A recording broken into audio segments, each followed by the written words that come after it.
Hi everyone, the world of music and the world of Torah. Oman, the Haredi Art School, more than 400 French Olim in one day, and learning about the heroism of the Lehi commander, Israeli Salad, is back.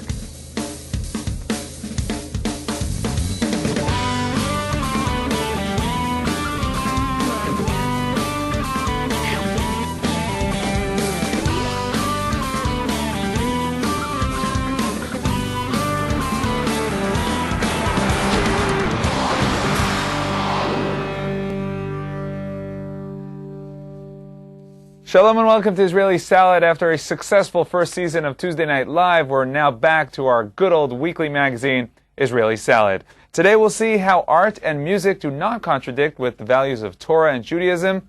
On the contrary, they emanate from Torah. First, let's visit a unique art school in Jerusalem. We met the manager of the Oman Haredi Art School.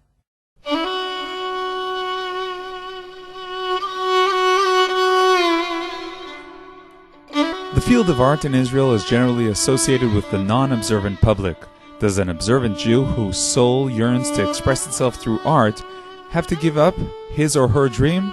The Oman School for the Observant and Haredi Ultra-Orthodox comes to open new possibilities for these artists. The idea of this school is to offer the possibility to Haredi and religious students who want to learn in an observant atmosphere. Women and girls of all ages come here to learn, mothers, daughters, grandmothers. At this stage we teach only women. In the future, we would be very happy to open courses for men as well. All of the teachers are graduates of the art schools in Betzalel and the Hadassah College who became observant. They're professionals, and it's amazing how they're contributing back to the public.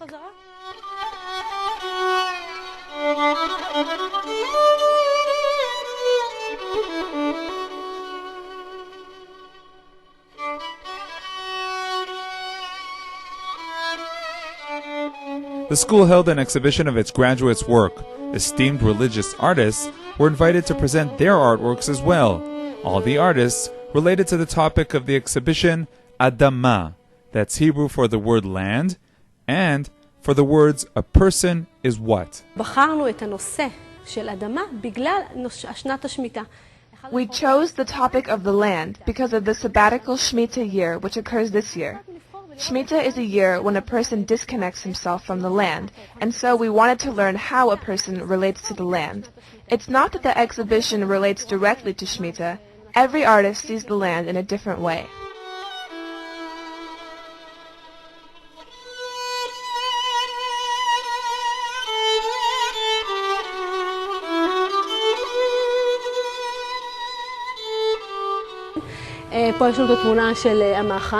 Here's a hilltop outpost, a person and his land. Gush Katif is here as well. On the one side, we have the people who were uprooted from Gush Katif, and inside, you can see the place to which they were connected, the land from which the people were disconnected.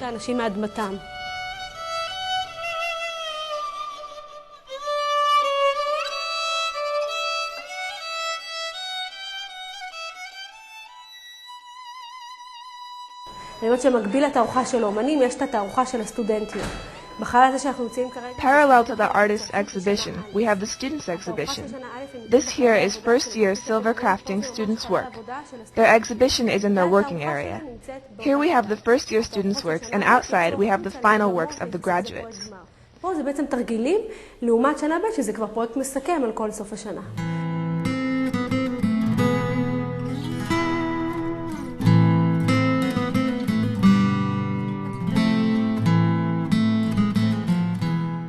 The goal of the project is, of course, to present the artists and their work. But on a more ideological level, the goal is to show that the public can enjoy and participate in an art exhibition that fits the standards of Jewish law and religious living. The religious public is somewhat exposed to art exhibitions, but the Haredi public doesn't go to museums and art galleries. And here we're opening a window to a new world. At the opening event, there were 500 people here, and we hope that it'll grow and develop. Now we're planting the seeds and hoping to see it flourish. People, not just from the Haredi public, are happy to come here and know that they won't have to tell their kids not to look at some of the paintings. Everyone wants something that's more educational.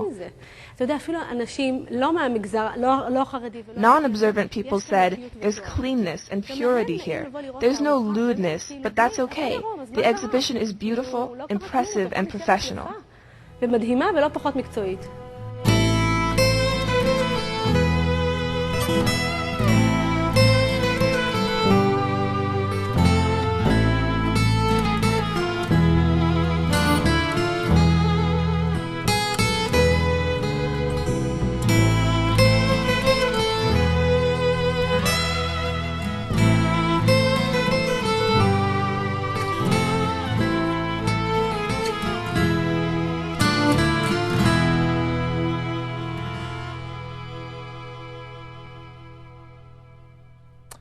Who was the first Jewish musician?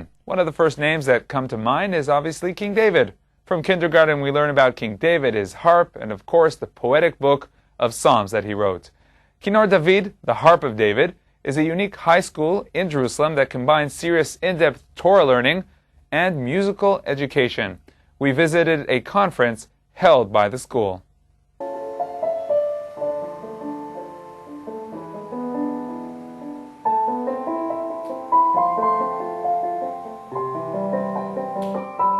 The Kinor David High School Yeshiva, located in the Shomron community of Atzeret, held a first and unique conference in Jerusalem discussing the role of melodies and music in the world of Torah. יש פה מפגש פסגה בין עולם המוזיקה שיש לו השקה רוחנית גבוהה. This is a meeting between the world of music that has a lot of spiritualism and the world of Torah, which is the source of all spiritualism. The goal of the conference is to invite rabbinical leaders who are not musicians to relate to issues about the connection between music and Torah, from the halacha, Jewish law, until the internal elements of Chassidut. We want to start a religious dialogue on this issue. בעזרת השם שיהיה שיח תורני פורה בנושא הזה, שיקום בית מדרש יוצר בתחום שבין עולמות נפגשים תורה ומוזיקה. The chief rabbi of Ramat Gan, Rabbi Ariel, opened the conference relating to a delicate issue, dealing with the prohibition for men to listen to women singing. When I'm at an event and there's a choir of women, I open a Mishnah and start learning. It's okay that I'm hearing the voice, but I should not look at the choir and become familiar. That's a problematic solution. On the other hand, I could just not come to the event, but then what will happen is that they'll say, the rabbi didn't come to an IDF memorial event, or the rabbi didn't attend a Holocaust memorial event, as if the religious are against the IDF, the Holocaust. God forbid. It's a problem, and so I sit and learn instead. The Kinor David Yeshiva aims to raise a generation of observant musicians. The young musicians took part in the conference as well.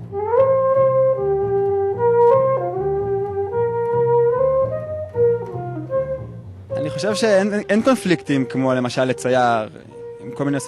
We don't have conflicts like a painter, with issues of licentiousness and modesty. Our conflicts are more in the soul of the artist. We have to know how to communicate internally and with the crowd. We have to work on our characteristics. Am I creating for me or for others? To give or to receive?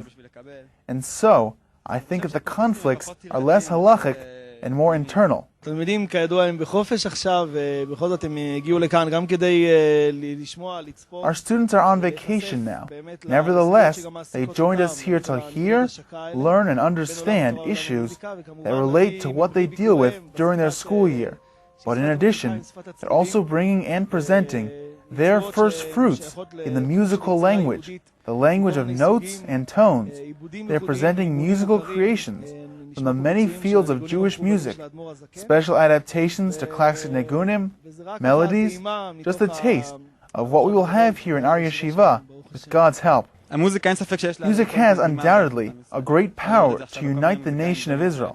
We can see today that many renowned musicians are coming out with traditional albums. You can see the power it has. There's lots of good in this world. We have to let it out.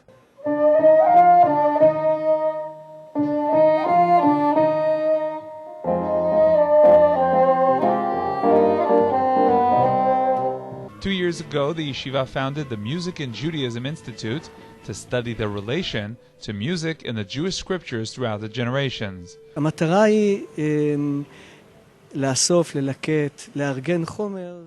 We look for material that relates to music from the Torah aspect. How does the Torah look at the world of music? And not just studying music historically and aesthetically. מכונים שמסתכלים על המוזיקה מהבחינה ההיסטורית, מבחינה אסתטית, מכון המוזיקה ביהדות.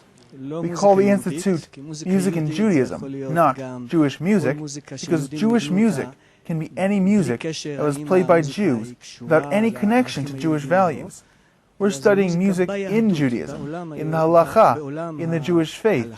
We try to convince people to be involved in a field that the Torah world doesn't tend to be interested in.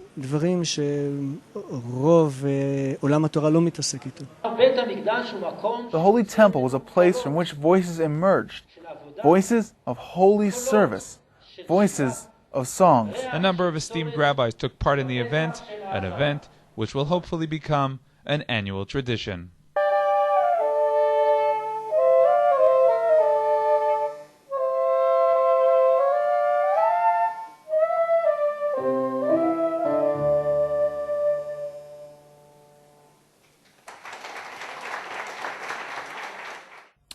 Summer is the time for Aliyah, immigration to Israel. You get here before the school year begins, you enjoy a summer vacation in the Holy Land, and you learn a few important words in Hebrew, like chamsin and sharav, which means heat wave, and tadlik et hamazgan bevakasha, which means please turn on the air conditioning. And so indeed, we're seeing lots of new Israelis this summer, Nefesh B'Nefesh bringing in the North Americans and the British, and the Jewish Agency is bringing in many Olim from South Africa and France. We joined the reception for the immigrants who flew here from Paris.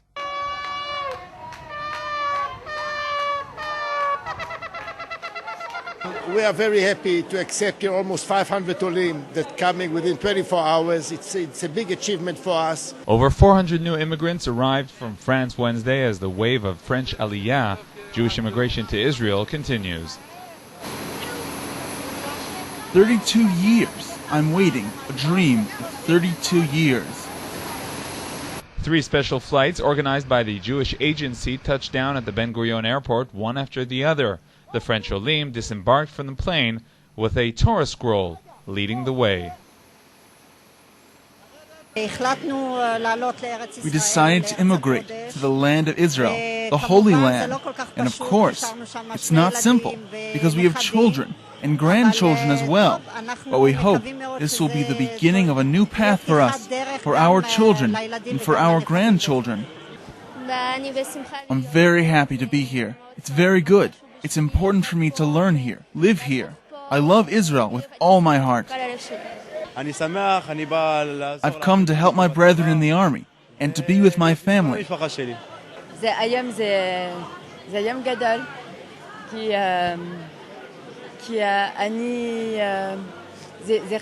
It's a great day. It's been my dream for 20 years already, and today it's not a dream, it's real.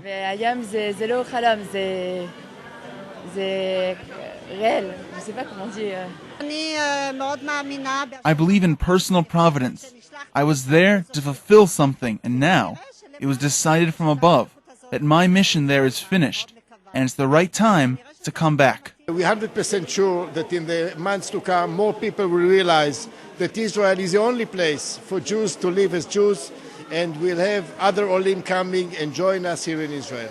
This special Aliyah project was organized in cooperation with the AMI organization. AMI helps French Jews in their absorption process in Israel. We know that it's our responsibility, all the community and all the Jewish for the world. When a Jewish come to Israel, he has to stay, to be strong in Israel, and we have to build it there. And we are together with the Jewish Agency to this project, and hand to hand, to help them to stay and to have a good Aliyah. Please send your comments, ideas, and questions to the Israeli Salad email, yoni@israelnn.com, or leave a message on the Israeli Salad voicemail at international dialing code 972-3918-5554. That's 972-3918-5554.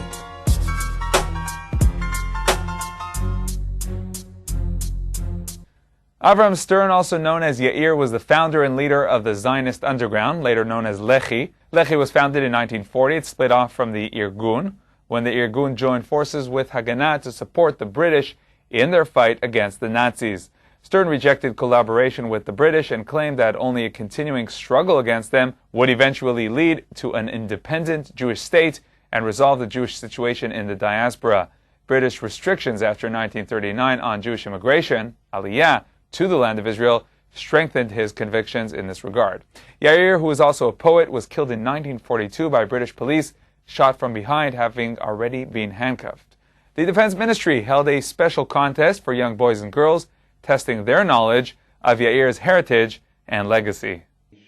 100 years after the birth of Avraham Yair Stern, young boys and girls from throughout Israel came to participate for the first time ever in a quiz on the legacy and writings of the Lehi commander. More than 300 kids participated in the initial tests. The top 35 were acquitted to take part in the final stages of the contest. This topic interests me very much. I've learned about it since 4th grade. When my father and I went to the museum, we saw the ad for the contest, and it interested me, and I went to do the test. We asked questions about his life, the operations that his organization carried out, fighting against the British, trying to drive them out of the land of Israel, and struggling to establish a Jewish state. I learned from this about heroism of people who cared. They were not egotistic. Nowadays, we speak to the youth a lot. We meet soldiers as well. When we see paratroopers that are ours, and youth that is ours, we think that if we would have known back then that this is actually going to happen, it would have given us such motivation. Not that we were missing any motivation, thank God. The Lehi veterans joined the event. They didn't compete with the kids on the knowledge of Lehi history, rather saw with their own eyes how their actions became a legend to inspire. After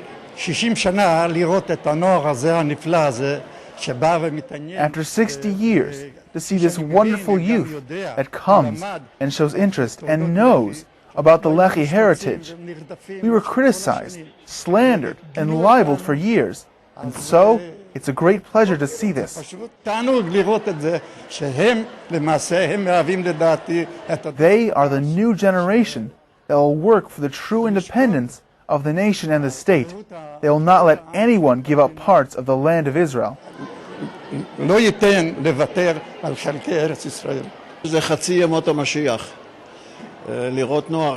the beginning of the days of Mashiach, to see youth like this. After all that we went through, they call us insane, dreamers, delusional. To now see that the state was established, the face of the state today is not as I expected. Nevertheless, if we are able to bring youth like this here, there is still hope for the nation of Israel.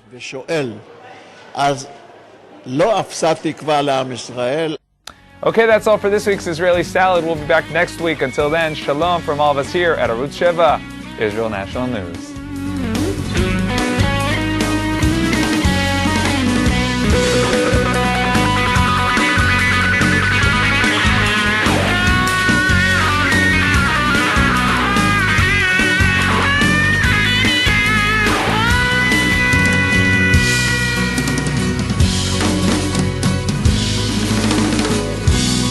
Yeah.